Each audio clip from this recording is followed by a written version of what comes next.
জানলাটা দিয়ে জাস্ট ভিউটাও এই যে ওয়াও।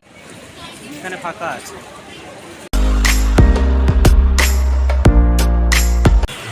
গুড মর্নিং, সবাই কেমন আছো? আশা করছি সবাই ভালো আছো, আমিও কিন্তু ভালো আছি। দেখো পুরো রেডি হয়ে গেছি, সবাই চেক আউট করে নিলাম যে হোটেলে কালকে স্টে করেছিলাম। এই যে সব লাগেজপত্র, দাদা ভাই দেখা যাচ্ছে ওই যে।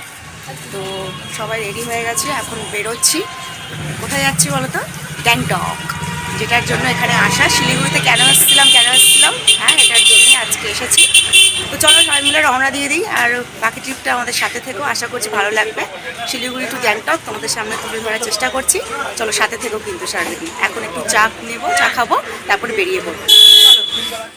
তো হোটেল থেকে চেক আউট করে এখন আমরা চলে আসলাম শিলিগুড়ি ট্যাক্সি স্ট্যান্ডে। এখানে এসে সবাই মিলে একটু চা খেয়ে নিলাম, তারপরে এই গাড়িতে আমরা উঠে বসলাম। এটা একটা পার্সোনাল গাড়ি ছিল। এই গাড়ি সম্পর্কে সবই তথ্য আমি এই ভিডিওর মাধ্যমে শেয়ার করে দিচ্ছি।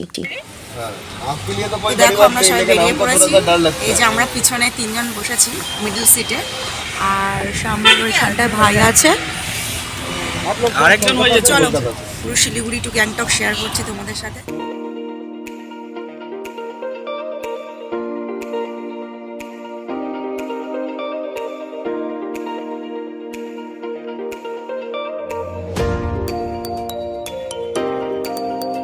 তাহলে চলো পাহাড়ি প্রাকৃতিক পরিবেশ দেখতে দেখতে তোমাদের সাথে ছোট্ট একটা গল্প শেয়ার করে দিই, কিভাবে আমরা শিলিগুড়ি থেকে গ্যাংটক পৌঁছালাম, আর এই পার্সোনাল গাড়ি সম্পর্কে কিছু তথ্য তোমাদের সঙ্গে শেয়ার করে দিই। তোমরা তো গত ভিডিওতে দেখে নিয়েছো যে আমরা শিলিগুড়িতে এসেছি সেলফ ড্রাইভে, মানে আমাদের নিজস্ব গাড়িতে এসেছি। তো গাড়িটা কোথায় রাখলাম, কিভাবে তারপর শিলিগুড়ি থেকে গ্যাংটক পৌঁছলাম, সেই গল্পটাই তোমাদের সাথে আমি এখন তুলে ধরবো। তার আগে একটা ছোট্ট ভিডিও দেখাই। এই যে ভিডিওটা দেখছো এখন, এটা কিন্তু তিস্তা নদী। গ্যাংটকে তো এই একটাই নদী যেটা গোটা সিকিমের মধ্যে, গোটা গ্যাংটকের মধ্যে বয়ে চলে, এটাই হচ্ছে সেই তিস্তা। এই তিস্তাতেই বেশ কয়েকদিন আগে যে ফ্লাডটা হয়েছিল সেটা এখানেই হয়েছিল, যার জন্য টোটাল নর্থ সিকিম বন্ধ ছিল, আর প্রচুর মানুষের সিকিমের অনেক ক্ষতি হয়ে গেছে। এখন এত ধুলো যেটা দেখছো, কারণ এরা পাহাড় কেটে কেটে নতুনভাবে আবার সমস্ত রাস্তাগুলোকে বানাচ্ছে। প্রত্যেকটা মানুষের প্রচুর ক্ষতি হয়ে গেছে, বিশেষ করে নর্থ সিকিমে। আর এই যেটা দেখছো এটা হচ্ছে দুটো নদীর মিলনস্থল। একটা যেটা দেখছো গ্রিন কালারে, যেটা সবুজ রঙের জল দেখতে পাচ্ছ, এটা হচ্ছে দার্জিলিং থেকে আগত রাংরিত নদী। আর একটা হচ্ছে যেটা ঘোলা জল দেখছো, এই জলটা কিন্তু আগে হয়তো ঘোলা ছিল না, জানো তো, এটাই হচ্ছে তিস্তা। এখানে আমাদের যে ড্রাইভার ছিলেন, ড্রাইভারটা সত্যি খুবই কোঅপারেট ছিলেন। তো উনি আমাদের দাঁড় করিয়ে এই গল্পটা বলে দিলেন। তো দেখো এখন আমরা বেশ অনেকটা পথ চলে এসেছি, আর এসেই এখন একটা জায়গায় দাঁড়ালাম ব্রেকফাস্টের জন্য, যেহেতু সকাল বেশ অনেকটাই হয়ে গেছে, অনেকটা বেলাও হয়ে গেছে। তো এখানে যেটা দেখছো, এখানে পুরি আছে, একটা আলুর দম, আর রাজমা হয় না যে ডাল, ওইটা, আর একটা শাকের তরকারি ছিল। এটাই 80 টাকা প্লেট নিয়ে নিয়েছিল। আর এই হোটেল থেকে আমরা এখন খেলাম, খেয়ে এখানে দাঁড়িয়ে আছি বাইরে, কারণ আমাদের যিনি ড্রাইভার ছিলেন উনি আবার ব্রেকফাস্ট করছিলেন, তো ওনার জন্যই আমরা ওয়েট করছিলাম। তারপরে আবারও আমরা গাড়িতে উঠে বসলাম। তো চলো এবার পুরো গল্পটা শেয়ার করা যাক। হ্যাঁ, কোথায় যেন আটকেছিলাম, যে ড্রাইভার গাড়িটা আমরা কোথায় রাখলাম, মানে আমাদের নিজস্ব গাড়িটা আমরা নিজস্ব গাড়িটা রেখেছিলাম ট্যুর অ্যান্ড ট্রাভেল এজেন্সির সাথে, যাদের সাথে আমরা এখানে এসেছি, যাদের সাথে কন্ট্যাক্ট করে আমরা এসেছি। শিলিগুড়িতে এসে আমরা যেটা যোগাযোগ করি সেটা হচ্ছে ট্যুর অ্যান্ড ট্রাভেল এজেন্সি, একটা এজেন্সির সাথে আমরা যোগাযোগ করি। সেখান থেকে আমাদের এই পার্সোনাল গাড়িটা প্রোভাইড করেছে ওরা। শেয়ারেও যাওয়া যেত, বাট পার্সোনাল গাড়িটা নিলে একটু কস্ট পড়ে যায়, একটু বেশি দিয়েই যেতে হয়। সেই ক্ষেত্রে তোমরা যেটা পারবে সেটাই নিতে পারো, শেয়ারেও নিতে পারো, আবার পার্সোনাল গাড়িও নিতে পারো, সেটা তোমাদের ব্যাপার। তো আমরা এখান থেকে পার্সোনাল গাড়ি নিয়েছিলাম যে শিলিগুড়ি থেকে গ্যাংটক পর্যন্ত। তারপর গ্যাংটক থেকে যখন আমরা সাইট সিন করতে যাব, তোমরা সেটাও দেখতে পাবে, সেটা আমরা শেয়ারে গেছিলাম। তো এখান থেকে যে জার্নিটা আমরা গেছি শিলিগুড়ি টু গ্যাংটক, সেটা আমরা পার্সোনাল গাড়িতে গিয়েছিলাম। তো সেটাই তোমাদের সাথে শেয়ার করলাম। আর ড্রাইভার দাদা যিনি ছিলেন উনি সত্যি খুবই ভালো ছিলেন, খুব কথা বলছিলেন আমাদের সাথে, আর খুব কোঅপারেট ছিলেন। আর এই যে সেই জায়গাটা আবারও তোমাদেরকে একটু দেখাই, রাস্তার মাঝে মাঝে তোমরা দেখতে পাবে অতিরিক্ত ধুলো, কারণ রাস্তাগুলো নতুনভাবে আবার তৈরি করতে হচ্ছে। অনেক জায়গা, যে জায়গাগুলো নষ্ট হয়ে গেছে, বিশেষ করে নর্থ সিকিমের প্রচুর জায়গা নষ্ট হয়ে গেছে, সেগুলো সবই নতুন করে তৈরি করতে হচ্ছে। আর এটা হচ্ছে চেকপোস্ট, এখানে চেকপোস্টে আমরা দাঁড়িয়েছিল, আর ভিডিওটা আমি আর তখন করিনি কারণ অ্যালাউ ছিল না। তো চলো একেবারে চলে আসলাম যে হোটেলে আমরা আজকে থাকবো, থাকাবো এখানে গ্যাংটকে যে হোটেলটা। এসে আমরা লাঞ্চ করতে বসে পড়েছি। প্রচুর খিদে পেয়ে গেছিলো, কারণ অনেক বেলা হয়ে গেছে। ডাল সবজি ছিল, আর পাঁপড় ভাজা ছিল, আর ছিল মাছের একটা তরকারি। দুপুরে খাওয়া দাওয়া কমপ্লিট করে চলে এসেছি আমরা রুমের মধ্যে। এখন বাজে 2:59, 3টে বাজে। চলো ব্যাক ক্যামেরা দেখাই তোমাদেরকে।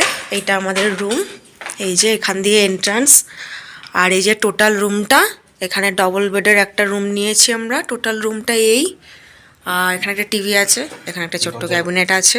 দাও তুমি দরজাটা দাও। এখানে একটা ছোট্ট ওয়ার্ড্রপ আছে, যেটা আমাদের কোনো কাজে লাগছে না এখন। আর এই যেখানে একটা ড্রেসিং টেবিল, আর এই যে আমি তো এই, আর এই যে জানলাটা দিয়ে জাস্ট ভিউটাও এই যে ওয়াও, দেখো কত সুন্দর ভিউটা। ছোট্ট ছোট্ট ছোট্ট ছোট্ট সব বাড়িগুলো, অ্যাকচুয়ালি বাড়ি বলা ভুল হবে, এখানে ছোটো ছোটো কটেজ, হোটেলও আছে। এই যে সুন্দর ভিউটা, এখান থেকে জানলা দিয়ে টোটালটা দেখা যাচ্ছে, দারুণ লাগছিল দেখতে। অনেকটা উপরেই আছি আমরা। রোদটা জাস্ট চলে গেল, খুব সুন্দর ভিউটা। তো চলো একটু রেস্ট নেব। গাড়ি জার্নি করে আসলাম, এসে খাওয়া দাওয়া করে এই তোমাদের সাথে শেয়ার করে দিলাম। এখন একটুখানি রেস্ট নিই, পরে সন্ধ্যাবেলা বেরোনোর প্ল্যানিং আছে, সেটা পরে শেয়ার করছি।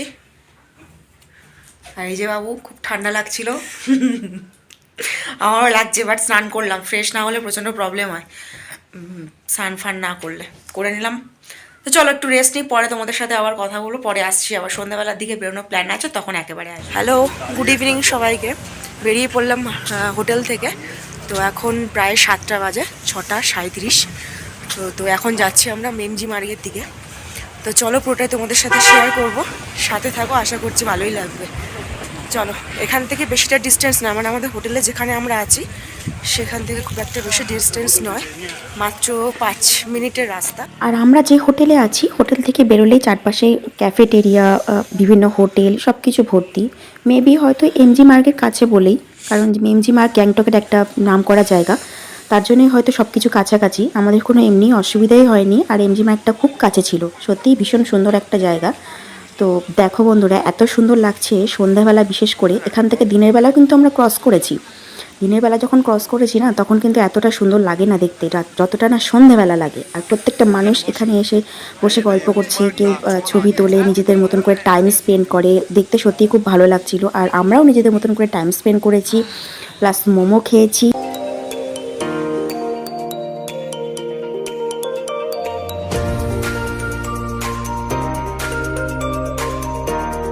এত পরিষ্কার পরিচ্ছন্ন রাস্তাটা, এমজি মার্গের বলো বা পুরো সিকিমের বলো, খুব সুন্দর। মানে মিনি একটা লন্ডন বলতে পারো, ছোট্টখাট্ট লন্ডন লাগে সত্যি, আমার কাছে তো তাই মনে হয়।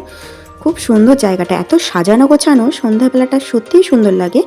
আর প্রত্যেকটা রাস্তাঘাট খুব পরিষ্কার পরিচ্ছন্ন।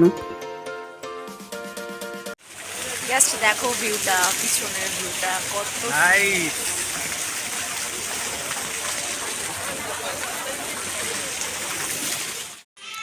তো আমরা এখন এমজি মার্গ থেকে ঘুরে চলে এসেছি ডাইনিং টেবিলে, ডাইরেক্ট সবাই বসে আছি। রাত্রে ডিনার করতে চলে এসেছি। বাজে কটা দাঁড়াও দেখাই, 9টা 9:30 বাজে। খাবার দাবার আসেনি, এখন আসুক তারপর দেখাচ্ছি।